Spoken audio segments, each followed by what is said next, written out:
Hello and welcome to the final episode in which we will now make our model articulated so we can snap all the pieces together and then we can assemble it. This is the final stretch now, so again, let's not waste any more time and get straight into it.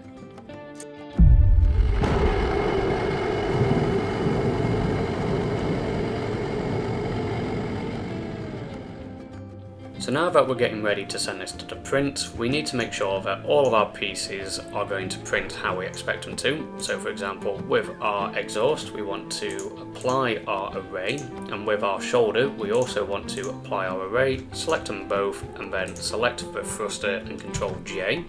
So now this will all print as one piece.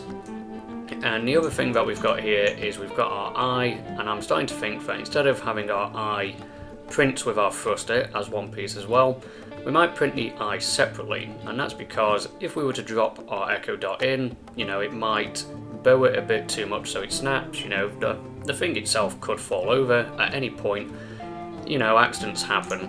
So what I'm thinking is this will also save on filament as well, is if we select our eye, go into edit mode, select everything, and then if we move it down more towards the center like so, and then what we can do is we can select our thruster, add modifier, generate a boolean, select our eye, we'll hide our eye for the time being, and then what we can do is just put this to float.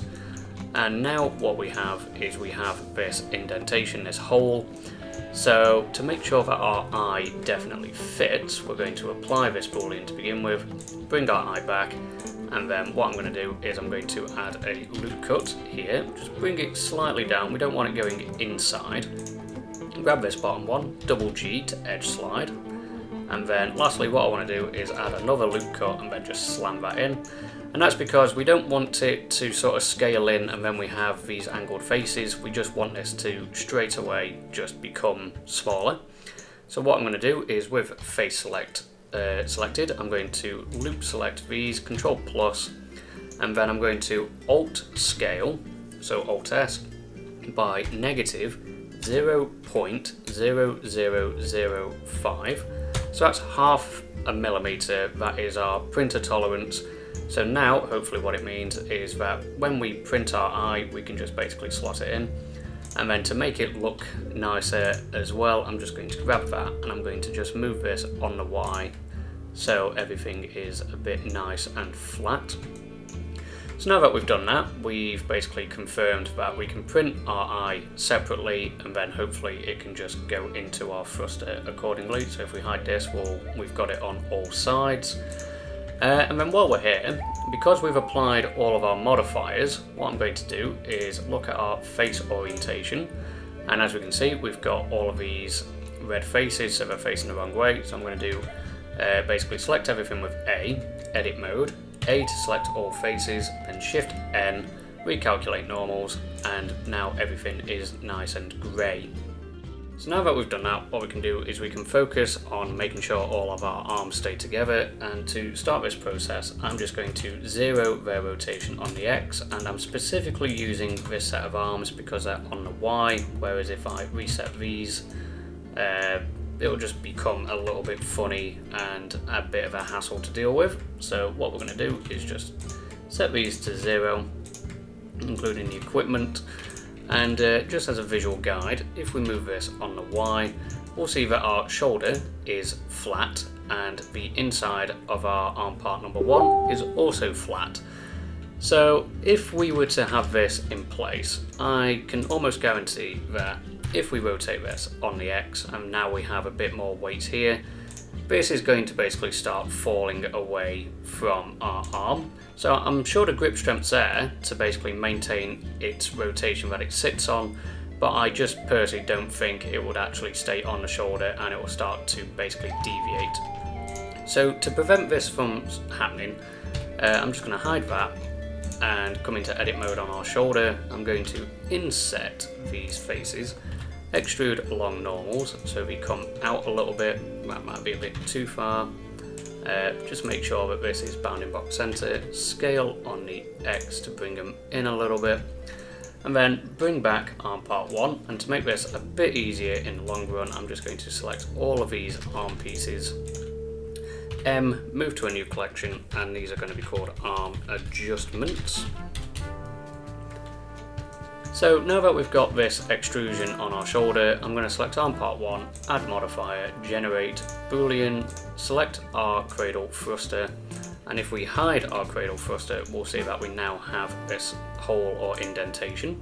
So I'm going to apply this boolean, select the inside face, Control plus, and then I'm going to use Alt scale, so Alt S, and then it's going to be negative 0.0005, so half a millimeter. We're maximizing our printer tolerance.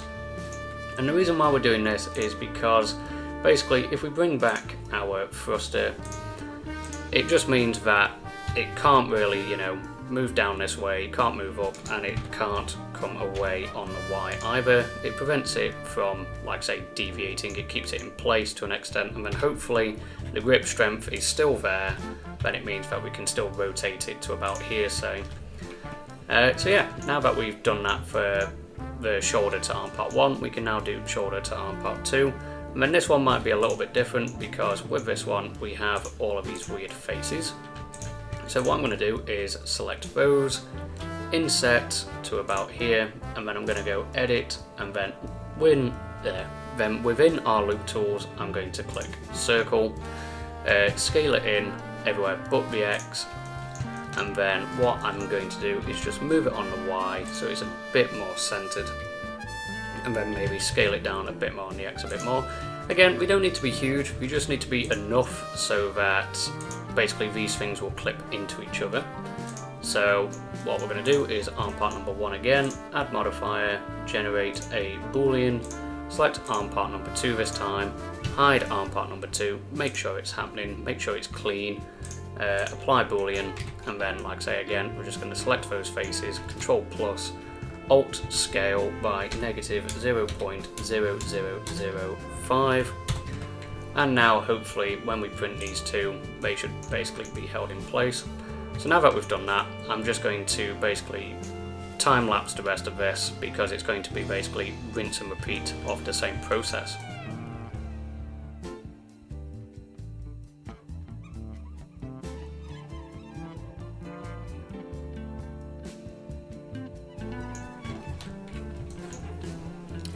Okay, so you might not notice this, but if you look here, you'll notice that these lines are a little bit thicker than all the others, and that's because we've got extra vertices, like so. So if we just select everything with A, M, merge by distance, because now it means, in fact I'll show you this before we do that. So if we have everything back how it was before, if we select this, and then we do Alt S and then 0.0005 on a negative, we'll start getting, oh, we've just missed it, but basically if it was that little bit bigger, like about there, we'll start getting these faces here.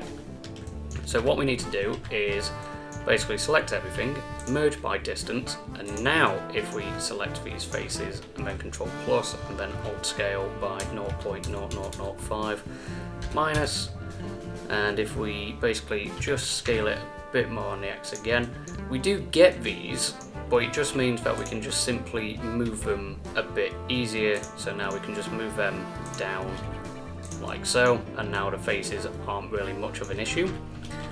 But luckily we narrowly avoided that, I believe, there. So yeah, if you run into that issue, just make sure you do that. Anyway, time to carry on.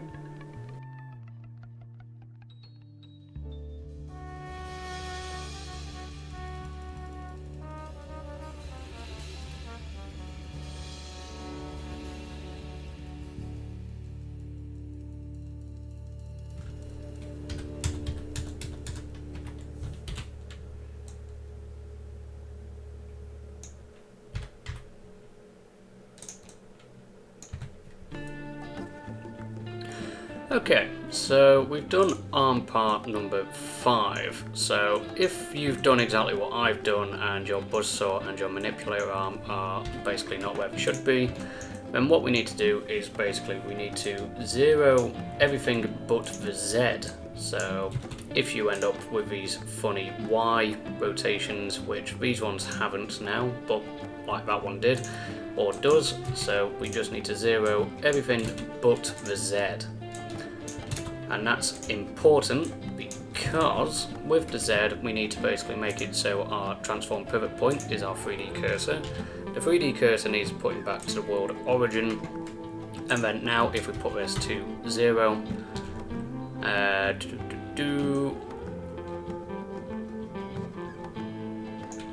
if we put that to 0, yeah, so it should. So that's spinning in its own place. So okay, rotate on the Z by -120. So now that puts it back into its place, and I've just realised it's because it's got constraints. That'll be why it was just...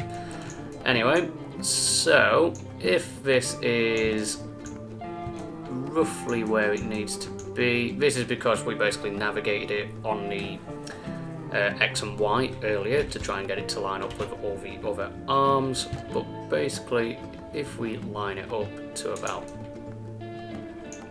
there approximately, and then what we can do is modifier generate boolean on arm 5, and then if we hide arm 5 we've got this, so apply and then select the inside face, and then again control plus, and then it's alt scale 0.0005 on the negative, and then maybe just bring it down a tad so it's a bit more even around all sides.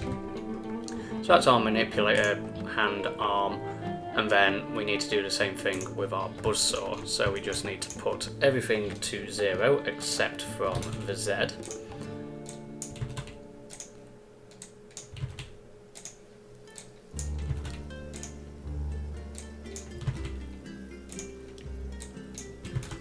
And then again, we just need to rotate on the Z by -240. Bring our arm part number 5 back. And then this one looks like it's approximately there. We'll just bring it over on there anyway.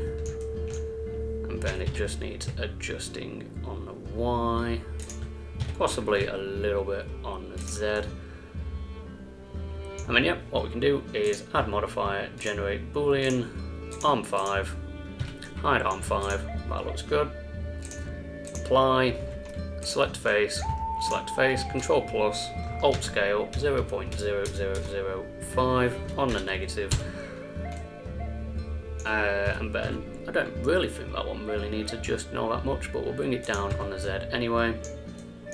And then while we're here with the buzzsaw, we need to make it so that this is independent. So what we're going to do is select those faces and those faces, delete.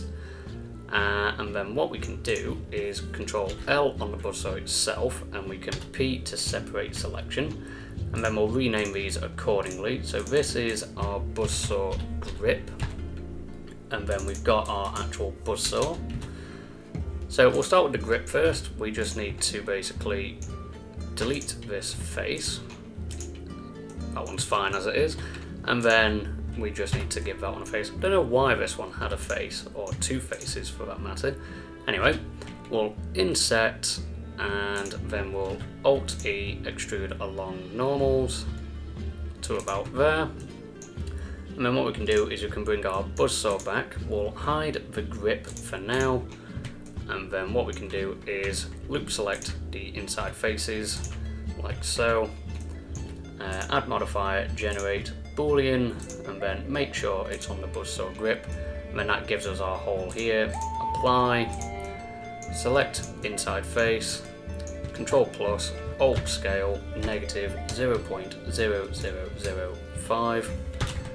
What I'll remember as well is with this top edge loop on our thruster / cradle, we have it currently sitting at 4.77 millimeters, and I noticed it slightly obscures the light on Echo Dot. So what I'm going to do is just bring this down to 4.25 millimeters, and then hopefully that will basically mean we can see the full light. So now that we've done that, what I'm going to do is save, and now we can look at sending things to the printer.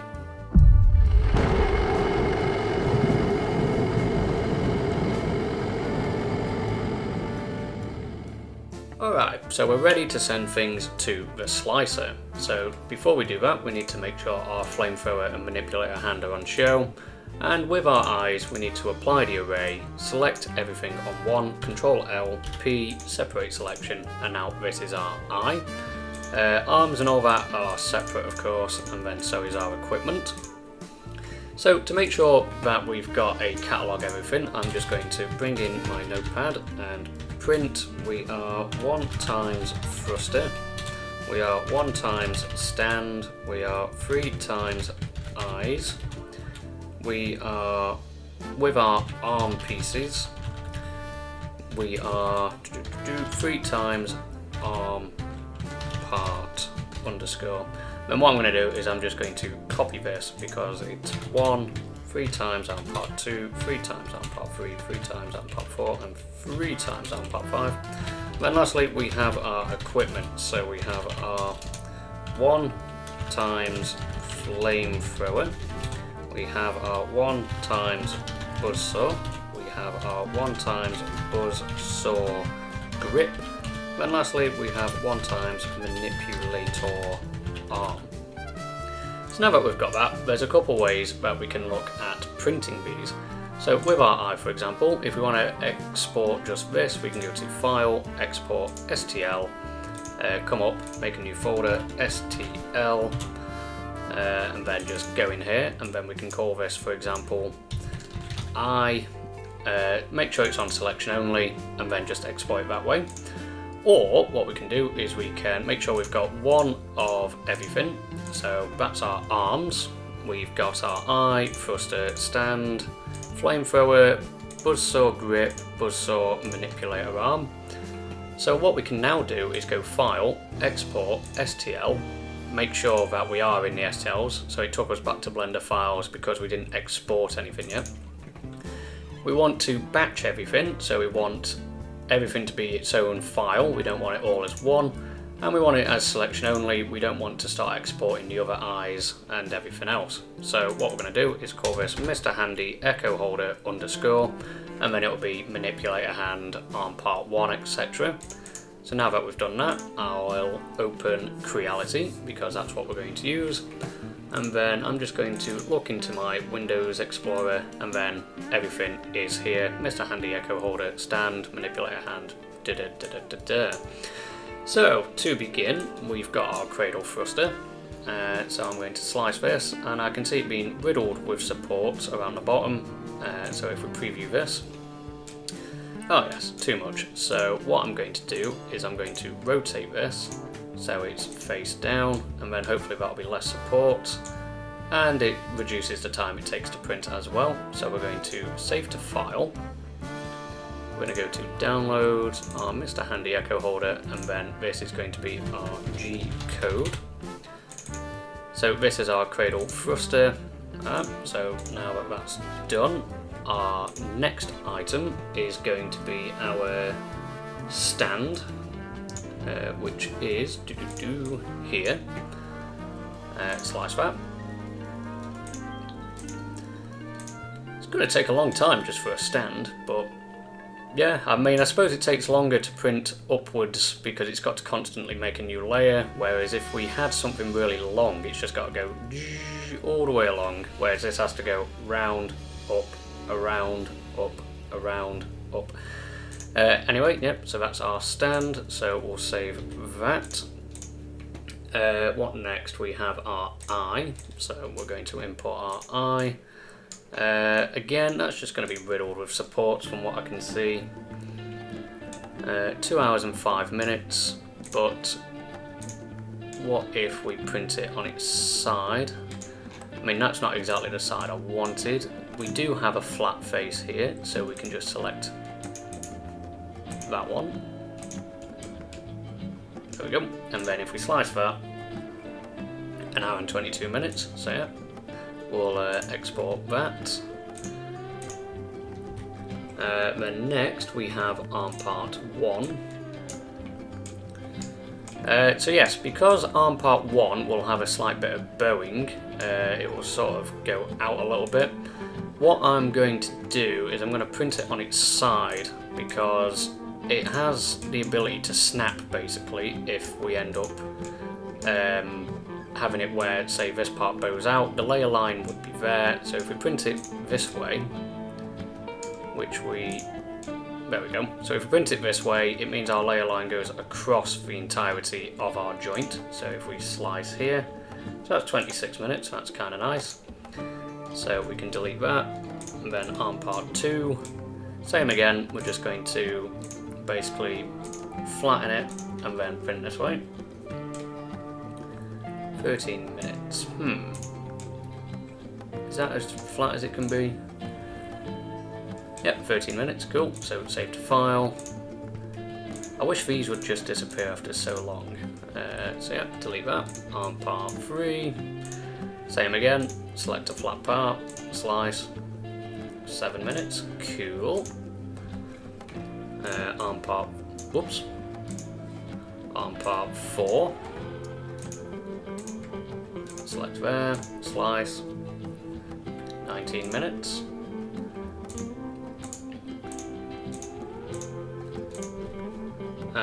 Oh, actually, tell a lie. Arm part 4, that was pretty interesting. What if we printed it that way? 16 minutes, even better. Yeah, we want to overwrite that. Yeah, that is definitely better, isn't it? And then arm part 5. Yeah, so the issue we've got with this one is that wants to bow out that way, and this one wants to bow out this way, so we might have to print this at a 45-degree angle almost, so we get the best for both. And then if we just slice that, and then 10 minutes, save to file. Alright, so that's our arm pieces. So next up we've got our flamethrower. So we're going to slice this. 24 minutes. Tell you what, that's actually quite quick, considering. Huh. Yeah. Fair enough. And then, yeah, we will have our buzzsaw. And then that can clearly go on its side. So 36 minutes. I don't think that was exactly the flattest face we could have picked. 21 minutes, that sounds more like it. We've got our buzzsaw grip. So the issue we've got with things like this is we are obviously going to lose some form of quality because we're going to have to support on one side of our face. If I wasn't too fussed about like filament and print time, because don't get me wrong, we're going to do a bit of post-processing with this. But if I wanted to do this properly and I wanted to print it as a set, I would accept the loss of filament and longer print time. But considering this is just a fun little project, I feel like having a little bit of an ugly side, if the supports leave a bit of a mess, is going to be somewhat okay. So yeah, we'll do our buzzsaw grip, and then lastly we have our manipulator arm hand, where apparently we couldn't decide on a name. So again, flatten it that way, and then 6 minutes. Tell you what, it is amazing what can be printed in the space of 6 minutes. I know it's gonna be tiny, but it's just, yeah, like 6 minutes it goes from being a piece of plastic on a roll to a shape of some kind. Alright, so now that we've done that, we can now send everything to the printer, and then hopefully there'll be a nice little time lapse of the printer printing.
In this part of the video, I am removing the supports to all of our 3D printed pieces. We basically just make sure that everything fits accordingly, so I remove the support on the little cup part of the thruster there and make sure that the echo dot still fits.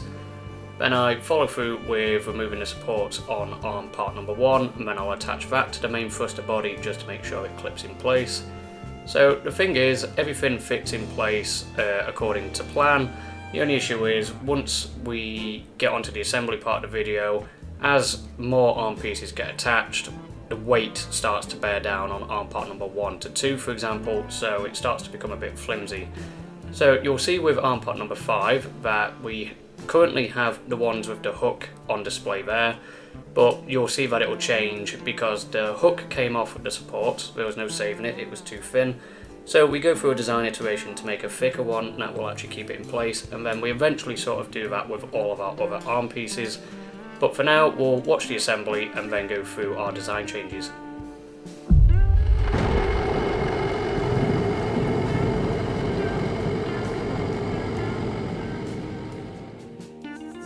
Alright, so now that we've modelled this, we've printed it, everything looks fine, but one thing to take note of is that yes, it could do with a bit better cleanup. Here is obviously a bit of a mess. In fact, I think it's still got some of the support on. But at the end of the day, we're here to have fun with it, I suppose. So basically, I mean, that side looks good, in my opinion. And the other thing is, with 3D printing, if the layer lines were here, then you add stress going that way that goes on the layer line. But if it's thick enough, it should survive. If I was to do this again, pretty much, yeah, I think I'd compromise at a 45-degree angle maybe on the print. So instead of it being flat to the camera, instead of it being flat like that, so if this is the print bed, maybe just have it so it's that way. Yeah, and then hopefully that means we don't have to get all this mess on the inside on the supports. Might do it again in the future, just like I say, for me it was more saving time, and I knew this is the way to get stronger supports because the layer line goes across as opposed to that way. But yeah, now that we've covered that, we're going to build the legs first because it's, instead of attaching it to this and then building it off of that, it's probably better to just make the legs independently and then attach them to this. So to begin, we basically just have to take this, and then I've got my Blender model here so I can see what goes where. I've tried to line everything up already accordingly, so this basically has this little indentation goes on the inside, so that's the other thing. All the nice part of the print is on this side, so we get that, so you know, can spin, stays in place, and then we've got this little bit and a little this extra part is on the inside, so it needs to go this way, and we've got the smaller hole there, so that should go into here, so that should pop on like that, and then again that's can just sit there and go wherever you want it to go. Then we've got this one, and I believe this little sticky out part that goes on the outside, so again you just snap it on like that. And then lastly we've got arm part number 5, which has gone through several iterations. This might actually even be a bit difficult to put on because I think everything is sort of a bit too close in terms of tolerance. I don't think we gave it as much as we could have done. So yeah, this is going to be a bit of a pain. So just to so I don't break anything, I'm just going to put that there. And then fight this probably for the next half an hour. But when I tested this last time, I think what I did was I actually just put that there, and then I just pressed down in the hopes something would give way. Oof. Well, a bit of post-processing is now required, so if we just literally shave the littlest bits off.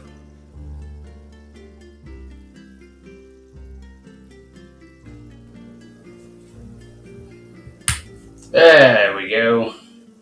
Look at that. Now that is a strong connection if I've ever seen one. Okay, so now that we've got that, we can now attach this one, which may be a bit of a hard faff as well. Oh no, there we go. Oh, it's got my glove coat. Cool. Alright, cool. So, I don't know, angle that. There. So my only concern is that if one joint is just a little bit loose, then it just means the whole arm just basically collapses, which I'm hoping isn't the case. I mean, this looks good enough to me. That's all in one place, isn't it? Alright, so we can just stick that there. Alright, same again. So this can either be a time lapse or it can be me talking through it, depending how quick everything connects and adjusts.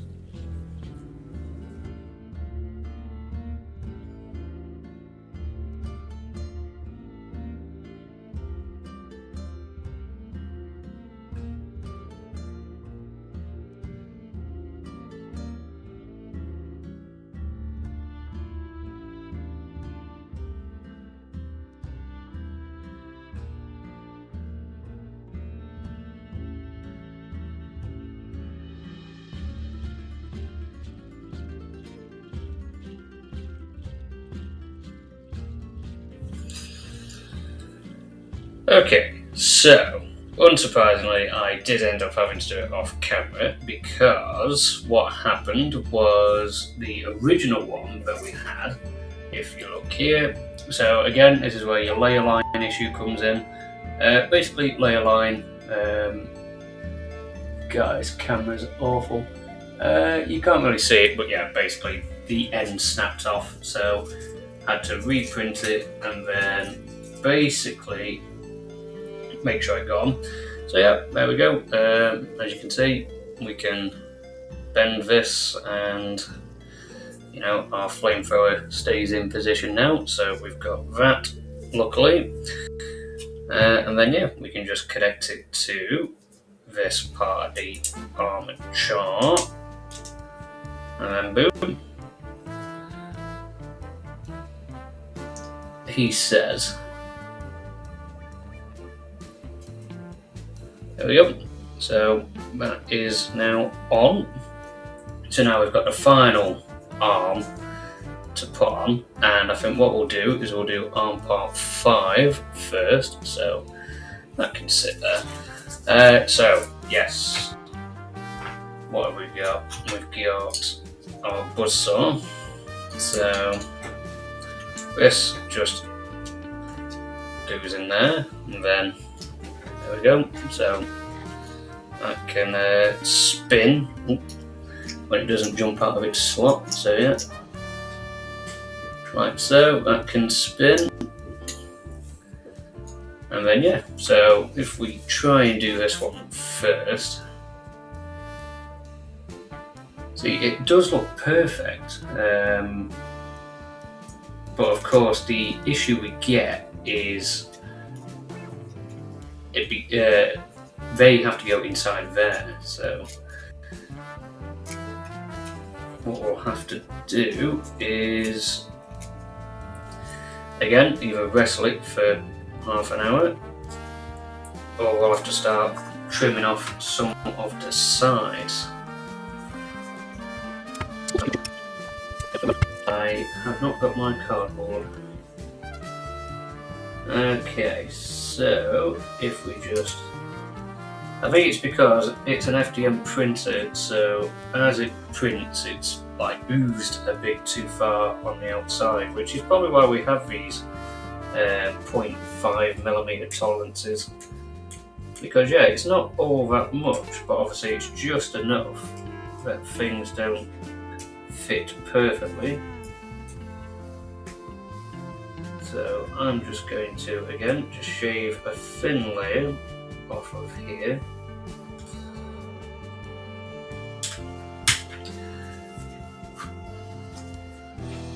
And does it fit now?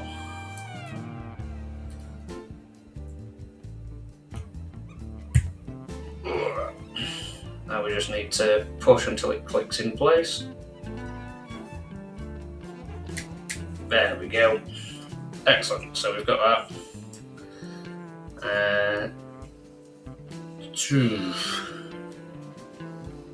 Starting to think maybe we should have done the buzzsaw attachment first, but there you go, we live and we learn.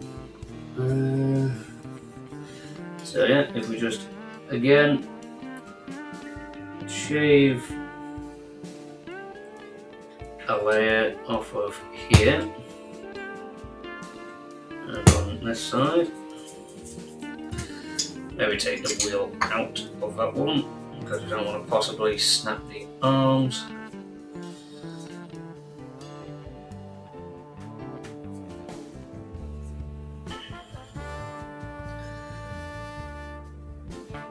There we go, so that's now in, so we can put our buzzsaw back in. Cool, and then now we've got this, which will hopefully just jump right in,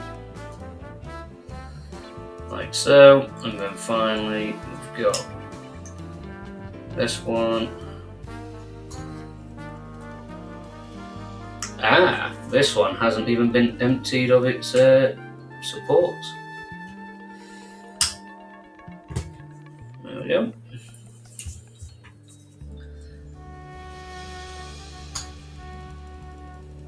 Can't really see because of the light. There you are.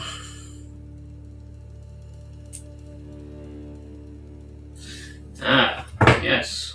This one slipped through the cracks in terms of having its insides taken out.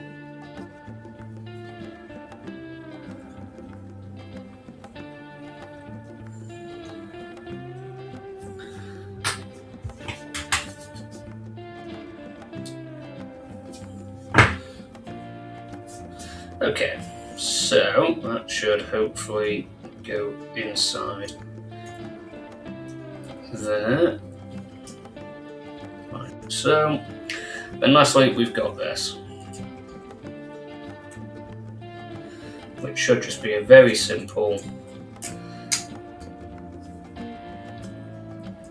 pop on, like so. Cool. I mean, you look the part, I'll give them that. And lastly, it's basically just putting this on here. Oh wow.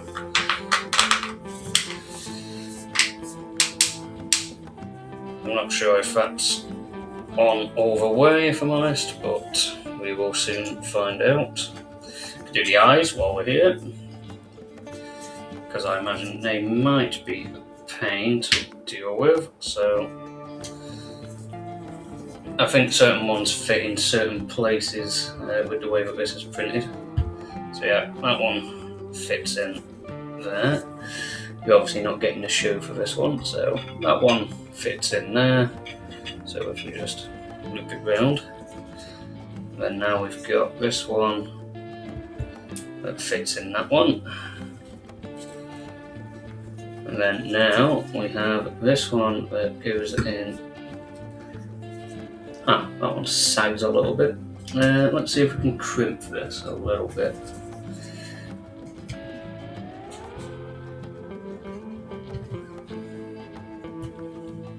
So we just want to angle it up slightly.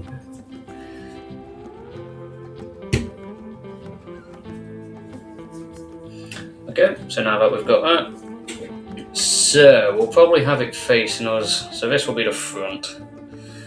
So let's go. Manipulator arm forward.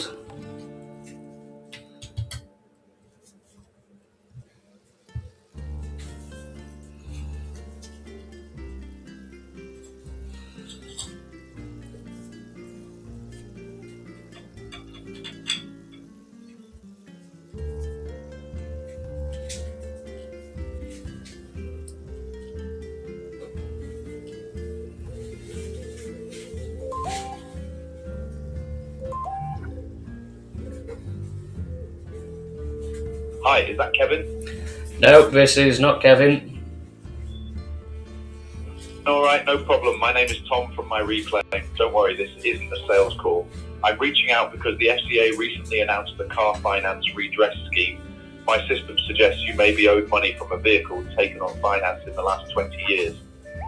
The average refund achieved by our partner law firm is £1,846.23 per agreement or vehicle. Would I be right in assuming, like most of the people I've spoken to today, that you've had at least one vehicle on finance, such as HP or PCP, at some point within the last 20 years? You would actually be incorrect. I've never had a car on finance.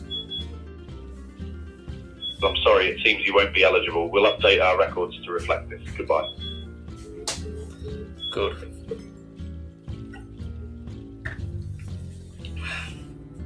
Right, so just as suspected, our arm does appear to be a little weak. It appears to be more in the second joint from the first part of the arm, but we'll see how everything else goes on. So we'll have the buzzsaw on the left, I think. So that will just snap on like so. And then again, it will sort of, whoops.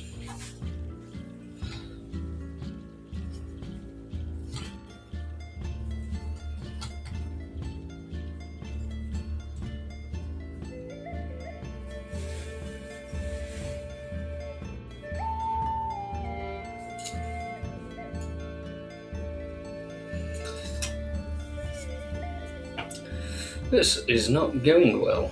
So either way, we've got that there. And then lastly, we've got this one, which, yeah, this isn't doing too hot.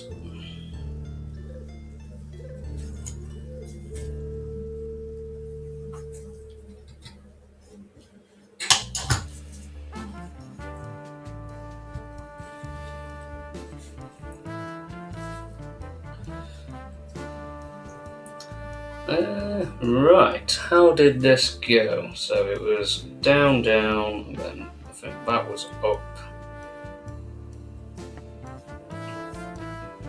And then can we angle this so it's this way?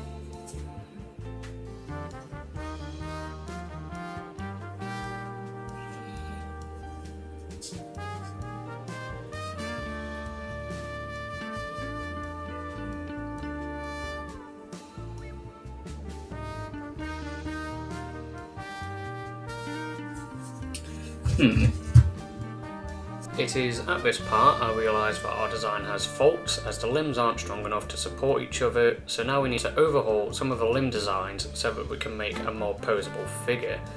This will take us a little bit away from our original design, however this is 3D printed relying on snap fit joints and not mechanically held together with motors and nuts and bolts.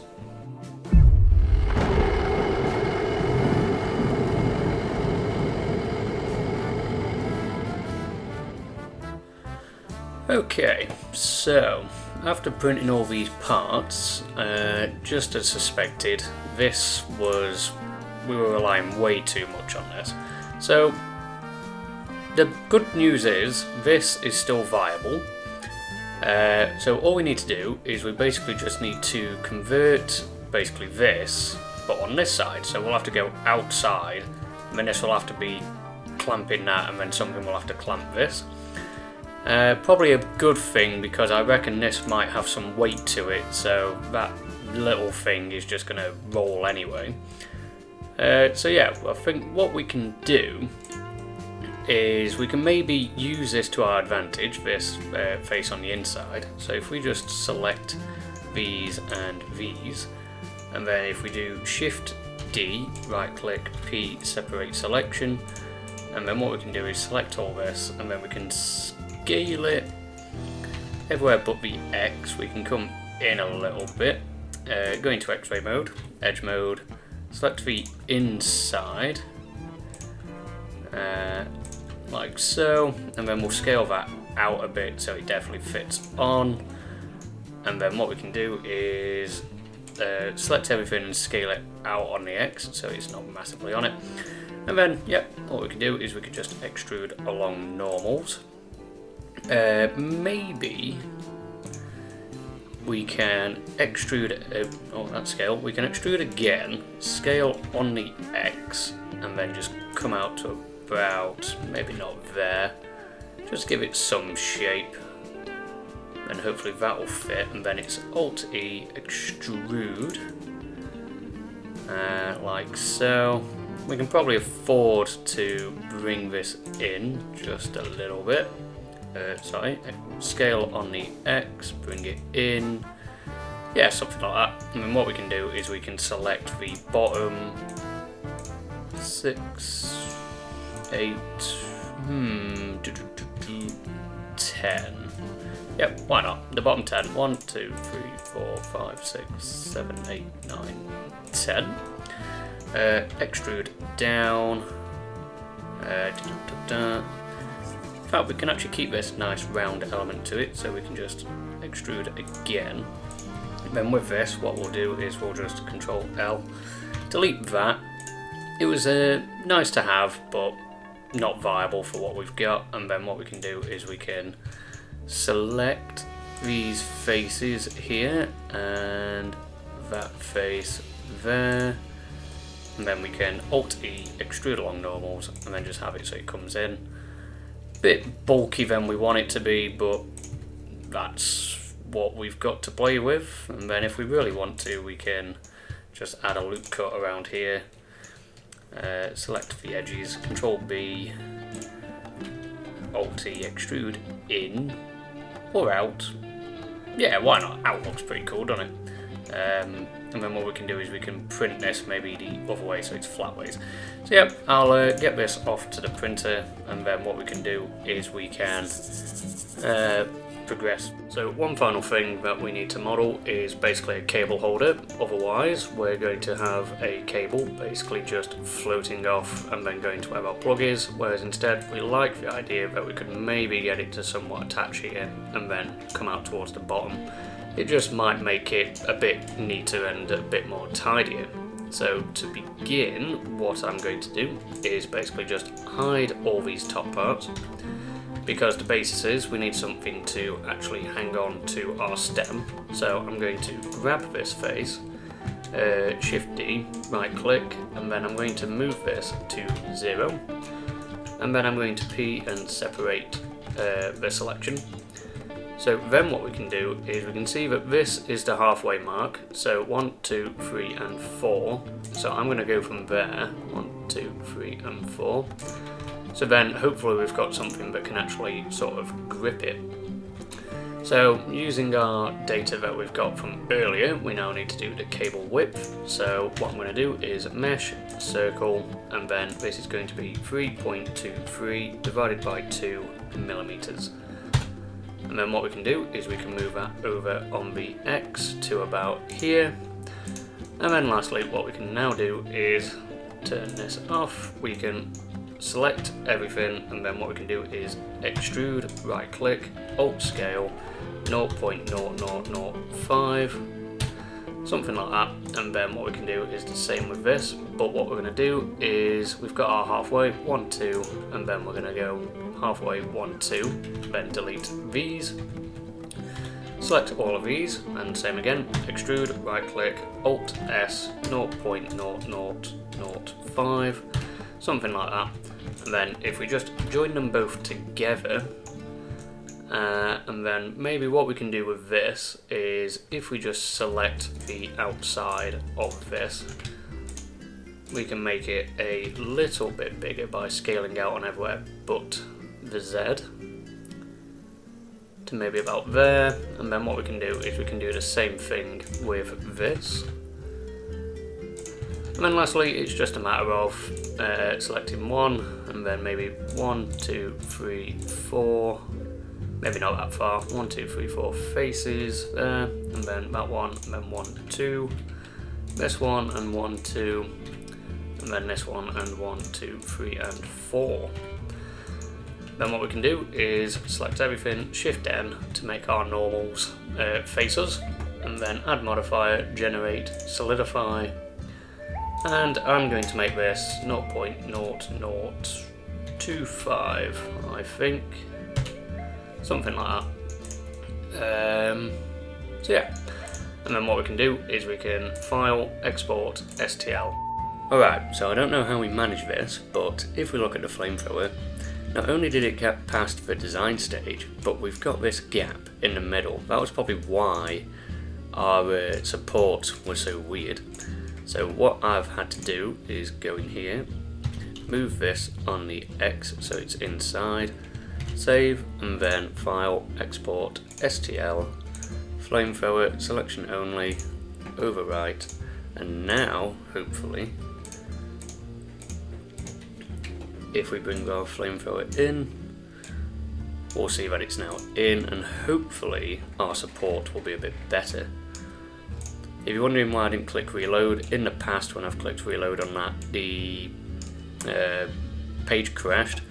And if you are using this version of Creality like I am, one other issue that it falls into is apparently if you find that you open it but it's not actually open, it's weird because it has to you have to unplug all your monitors apart from one, and then that makes it reappear. I haven't had that problem since.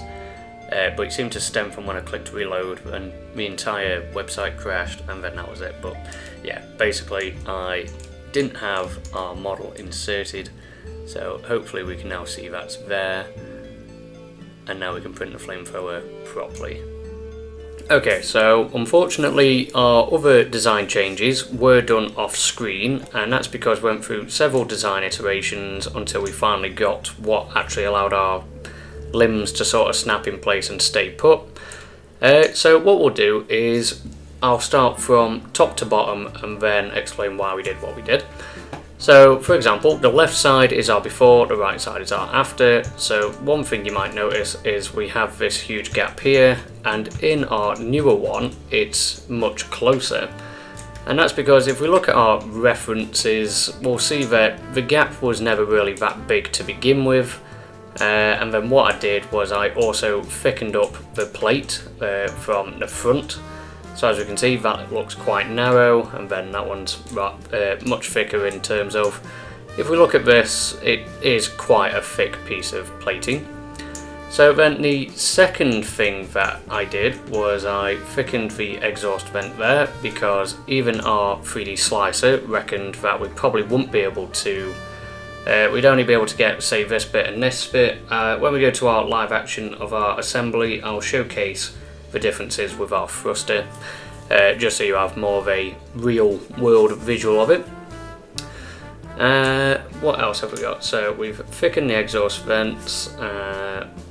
Right, so now we can move on to the shoulders. So originally our shoulders consisted of this, and then basically arm part number 1 could still rotate freely, so what I did was I added basically a reinforcement to the side. I tried to keep to the same design as arm part number 1, so we've still got this sort of, dot in the middle, then we've got our secondary circle along with our outer, so hopefully it still looks the part, but this definitely keeps arm part number 1 in place. So then arm part number 1 itself, I do believe actually looks okay. It didn't really go through any changes whatsoever. It was more arm part number 2. So first off, we added a little bracket down here, and that basically applies force to arm part number 3. It basically had when that stuck out too much from over here, it meant that that had the ability to spin. But the other thing was, so with arm part number 5 earlier in the video, we added some extrusions and then matched over to the sides, and basically we just did that over and over again until it worked. Arm part number 1 actually maybe did go through a small iteration change, and it was again adding this little bracket basically to tighten up here, so that again the distance of where basically the force is applied isn't all the way over here, it's much closer to the actual joint itself. So arm part number 3, I believe you can probably see it there. It's basically just applying these extra bits to keep hold of arm part number 4. And then arm part number 4 didn't go through any changes at all, I don't believe. That was probably one of the originals. And then again, we went from having this hook and then we applied this much thicker end. The buzzsaw got a little thicker down the sides, that was prone for snapping, but in the end it worked. The manipulator arm stayed as it was, and the flamethrower was also fine as it was. So I believe what I also did was, when I printed the thruster again, I made the hole in the bottom the littlest bit thicker, so it's not too much of a tight fit. Don't get me wrong, in our first assembly video it did slot on. Yep, so these are the design changes, so don't get me wrong, we can still keep the original design. It'd be more preferable to print in one place. For example, we can model the arm accordingly here, if we don't do it on the 3D cursor. If we were like, okay, well, I want the arm to be here, here, and then cha, and then like so. You could print this all as one piece, and then you can keep the authenticity of what the original design is, because this does add thicker components which aren't true to the original design. So it's either or. You can then have a articulated one, or we can basically, the workaround I'd say is, yeah, print this all the way, this one, this one, this one, this one, and this one. Print that as one piece, and then you've got the arm as you need it, but unfortunately you can't adjust it later on. So now that we've covered that, let's go back to our assembly Mark II version 2.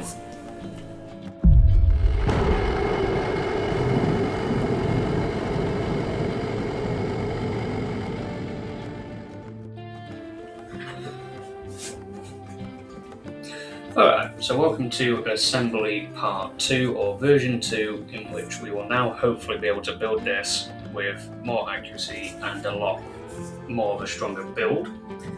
So to begin, I'm just going to say, as you can see, the exhaust didn't really work too well here. This is the old one, by the way.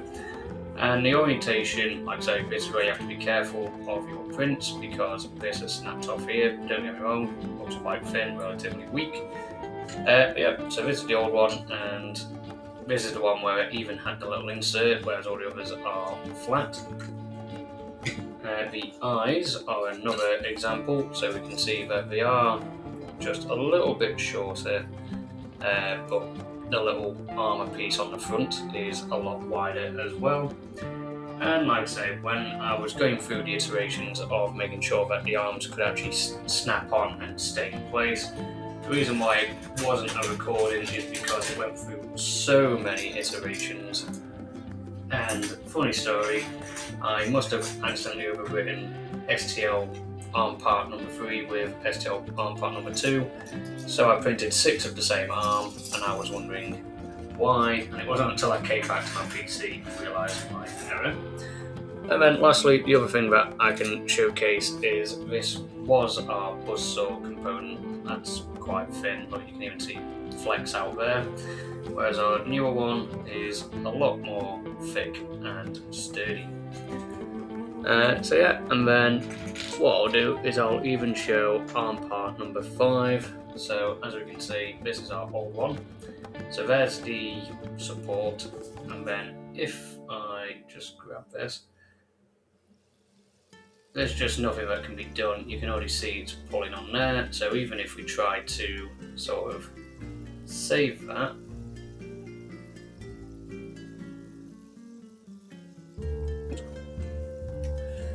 As you can see, it's already a bit of a finicky mess, but if we were to somehow save it, oh no, there you go, so it's gone. Don't get me wrong, I could have possibly handled that maybe a bit better, but we've already got our new and improved arm part number 5. So I'm going to preface this with, this is our old arm, so as you can see it's somewhat held in place, but like, you move that there, you can see that quickly moves, you can just see every individual part move. If we hold it here though, you can see that you can move that way you want, this way you want, and then as you can see there's too much play there, but yeah, so, oh, that's new, so it's now literally going straight down. So that's our old arm piece, and then what we've got here is our new arm piece where we can literally hold it on the end, and then yeah, if we just straighten all this up, you can see it's quite straight. This is our other built piece, this is our flamethrower, so, which I have just now realised is possibly upside down. That's it is, I think. This is the wrong way. That should be that way. No wonder it went on quite nice. So yeah, the reason why 2 of these arm pieces are already pre-built is because they can be a bit of a pain to get on. So I was going to build 1 arm piece together. There we go. So that's caught my glove, because why wouldn't it?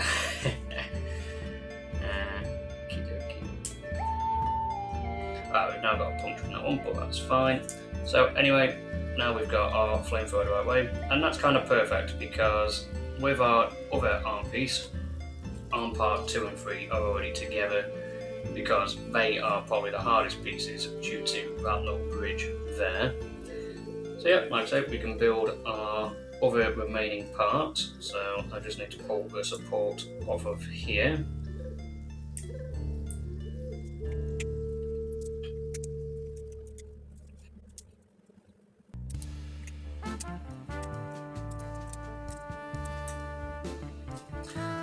There we go. It could be a lot neater, but this again is more of a assembly video, so we also need to pull the supports off of here. These ones are quite nice. They do actually just snap off.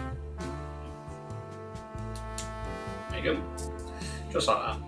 So anyway, we have arm part number 2 and 3 here. So we know that these are the newer parts, so this can basically go in the bin. I mean, quite cool, but yeah, that can basically disappear because now we've got these. So if I remember correctly, that goes on the outside.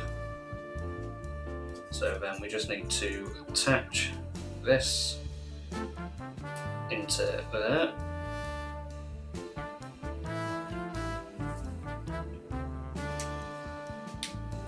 There we go, snap fit, as you can see, held in place. And then arm part number 1, never mind, this isn't going in the bin because we need arm part number 1.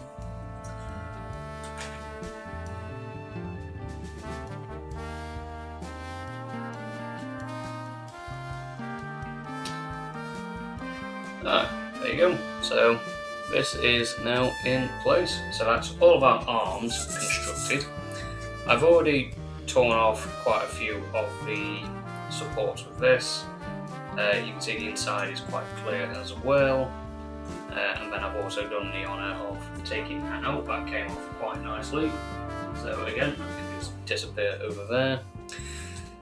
And then lastly, we can do the eyes. So I'm not sure why these straggly bits of support come out of nowhere. I might have to have a look, but as you can see, it's basically flat.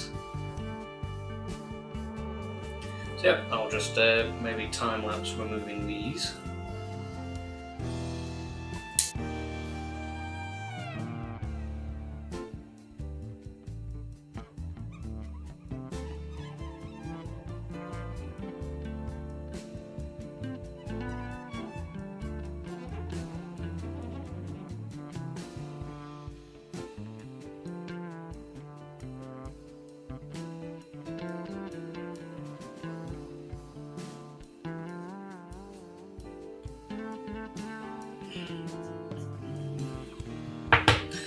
Okay, so we have now pulled the supports off the eye, so it's a matter of just building now, I imagine. So I think we're better putting an eye on than an arm piece, if I'm honest. So what we'll do is we'll put this eye on first, and I think you can see there's been a bit of support that hasn't been removed there, so we'll just quickly trim that away.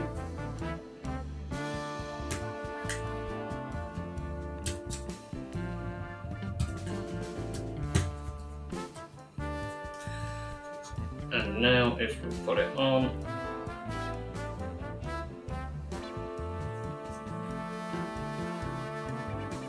there we go, so that's on.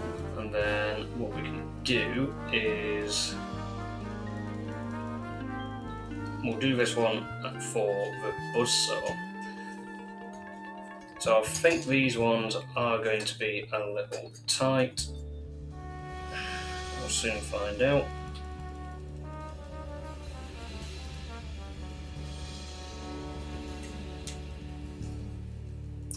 Okay, I think it was as simple as that, if I'm honest. So, what we might actually need to do is just put this on our stand, thinking about it. And then what we can do is we can position the arm accordingly. So, yep, put that on there, and then we can whee. So, if we just fold our first arm part down, and then if we just bring this up, you know, now that I think about it, there's probably a reason he is the way he is. So if we just bring that up there. So, whoops, I think I've just nudged the camera. So that's there. So now we can do maybe this side. And again, I think that's a bit of support that's been left behind.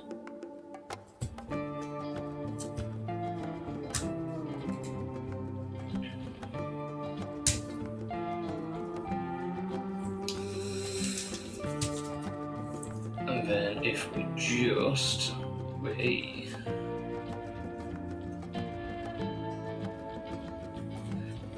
what I'm thinking is we need to spin this.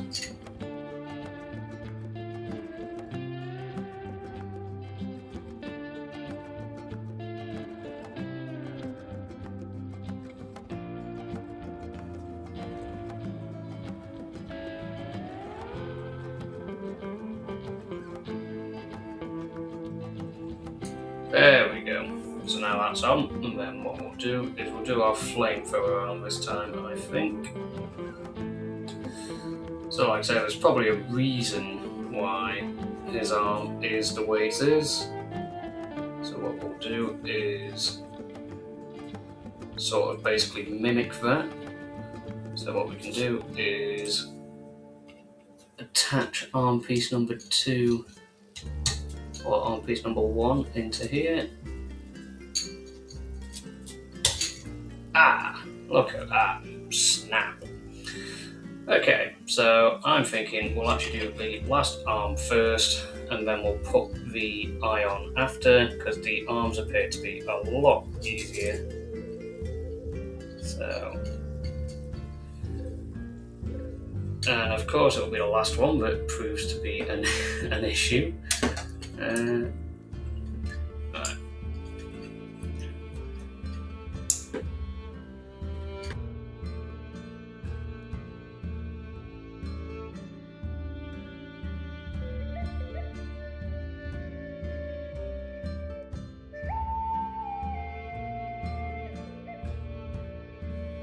Just bend that way. Yeah, we can't really see this because obviously it's too sort of splayed out, but what we can do now is this eye already trimmed.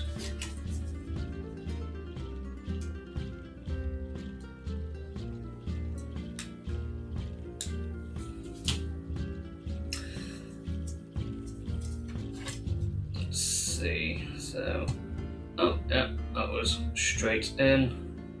However, I think this one's one of the weaker ones. Alright, and then lastly, we can put our echo dot. Oops, keep knocking the camera. We can now put our echo dot in here, like so. And then lastly, if we grab our cable, in fact, I'll show it from this direction. So I'm just going to put the cable in, and then if we just stick it somewhere about here. And then lastly, we've got, wow, you really can't see anything with this. So if we put our little cable grip there, and then what we can do is, like I say, we can just get our cable and then tuck it in there, and voila, we have now constructed our own Mr. Handy. So let's look at it from a different camera angle.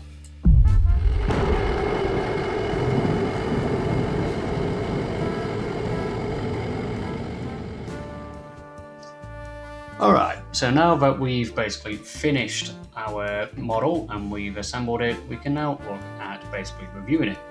So the main thing I'm going to say is I really enjoyed this project, as I do love the Fallout franchise. I've modelled a couple of things in the past, such as this snow globe. I'm going to preface that it's not top quality. As you can see, it's got a massive air bubble at the top, which shouldn't be there. But basically, I modelled the Lucky 38 and I decided why not 3D print it, and then there's some irony because Mr. House loves snow globes and now he's in a snow globe. Granted, the project was fun and I might revisit this when it gets closer to Christmas. Also, I've modelled this platinum chip. It's a cup mug holder. So no, it's not. It's a cup mug holder, but it's a can and mug holder. So the can fits perfectly in the middle, and then the mug fits on this outer ring here, where the ball jumps around and falls in. And then lastly, I have also created this engagement ring box that's in the style of a Pip-Boy, and the idea was that I proposed to my partner of 8 years with this. But yeah, I'm currently on my own playthrough of New Vegas. It's 100 plus hours in, and I'm currently in the Honest Hearts DLC. Haven't fast travelled once, and this is more of a challenge to complete the game and experience the random events instead of fast travelling everywhere. But I digress. So with this, was the main quest completed? I'd like to think so, as we have successfully made an articulated model that houses the Echo Dot, which is what the main quest objective was. What went well with the project is I have further fine-tuned my printer to have supports so that they are more likely to snap off and not stick to the main model. However, this more than likely still needs experimenting with, as we still have some of these ugly sides. We've made this ourselves, along with using real-world measurements to accurately get scales right. So for example, we've got the cable that is being held in place here. And of course, we've got the actual cradle that holds the Echo Dot. There's realistically no play with this. It's quite a snug fit. And yeah, we've modelled something with an application, which basically means it has a use, even though the Echo Dot does stand on its own. This is a nice way to make it more included in the environment if you have this sort of thing in your background, basically. What could have gone better? Well, the models that were printed could have gone better if I had orientated them differently. I focused more on reducing print time than quality in some ways, and if I was to make a more professional print, I would sacrifice the print time for better quality. Modelling one arm and printing it straight away to check fixtures instead of committing to printing all parts 3 times over and then finding out in a way that they were useless for keeping their positions, as I tried one arm piece with another at a time. What I didn't do was I didn't stick the whole arm together and then seeing if the eventual weight of having all 5 pieces together would make the stress of arm part number 2 to collapse from arm part number 1. So as previously mentioned, we could make the base a little thicker to have a plaque of some kind with the Echo Dot's name, if you name them, so you can know which is which if you have multiple in the same house. But other than that, I can't think of any more at this moment in time. What would I do differently if I was to do this again? I would definitely orientate the print for better quality, so we can lose some of the ugly supports that have latched onto the main model. Again, you can somewhat see these depending on which angle you look at, so the eye probably looks fine here, but we do have a bit of a ugly bit here. But again, that's when sanding and all that comes into play. You can even paint it to maybe remove some of the layer lines, things of that nature. I could either get a more shiny filament to look apart or paint it. Although I can still paint this possibly in the future. I do have metallic sort of spray paint, but I'm not well versed in that, so basically I don't really want to then have little specks because I didn't print. In fact, that's what this is. This is spray painted, so you can still somewhat see the layer lines, and I think this had a good 3 coats on it. And the other thing is, so did this. And yeah, I've got my thumbprint sort of in there, but that was on me because I made this the day before it was going to get used, so I ended up going outside, and I think it was damp outside as well, so that probably didn't help that much. But as you can see, some of the supports are still on here. That cog should be on its own, but this was printed actually as in vase mode, I think it's called, where it basically only prints the outside layer. There is no sort of infill. I think it is literally just the outside to an extent. That's why you get these weird layer lines here, and yeah, you can hear it creaking and cracking under just me holding it. But yeah, other than that, we could make the joints like the articulated Rocky print from Project Hail Mary, where it's a ball joint in a recess, or a joint like in Lego Technic, the little black ones you can get, in where it's got a split in the middle when it compresses together when going in a hole. Or even a circle cylinder sort of shape with slight bumps around the edges, so that basically locks it in place and then can make it sort of stepped when you rotate it. The arm pieces went through several iterations, which is why there wasn't a video or segment on specifically making the stronger arm pieces, but they all follow what arm part number 5 had, which is basically extruded geometry that comes out and then it goes into the actual arm bit. The other parts, like arm part 1 and 2, I believe, they got the little bridge that was closer to the end, so it keeps them basically together.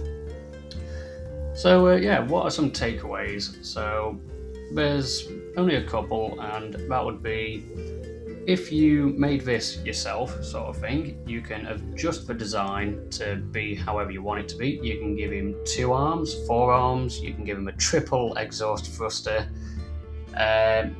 So yeah, what was great about this is that you can print 3 of the same equipment and it won't matter, as all the joints are universal. It's not like the buzzsaw only connects to arm part 5A or the flamethrower connects to arm part 5B. They are all universal and you can swap them.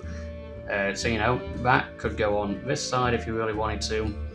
So yeah, I'd like to think that we've gone a bit above and beyond with this. In-game, the parts are more than likely bolted on, and let's be realistic, anything could be inside the joint areas / parts. But in this 3D printed model, we require parts that snap on and fit together accordingly. We could use magnets or model bolt holes, but I like that this can be printed and it just works without needing anything else. So yeah, overall I am happy with the outcome, and if you are still with me, thank you for watching, and I will see you in the next one.